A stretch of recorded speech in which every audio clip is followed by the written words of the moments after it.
Mitipon-tipon la reng pamilya, reng kamag-anak at reng kayaduangan ning Abacan River and Angeles Watershed Advocacy Council Incorporated o Araw ACI bang mamyepuge kang tatang Renato Abong Tayag Jr. king pamagganaka king kayang mumunang anibersaryo ning pangayangong bie inyang February 21, 2026 ketiking barangay Sapang Bato, Angeles.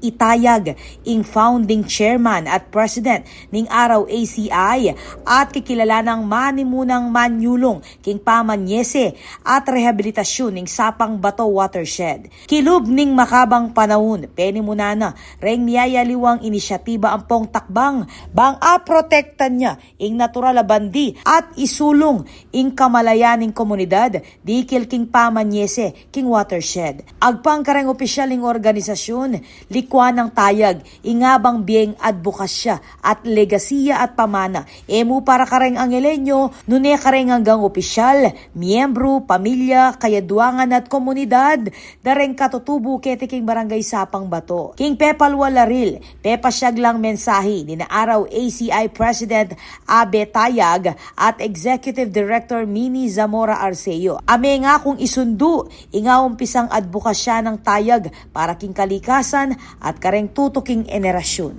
Ako po, Patricia Mamangon para King News Force Pampanga. Balitang tutuking balen, susuyo.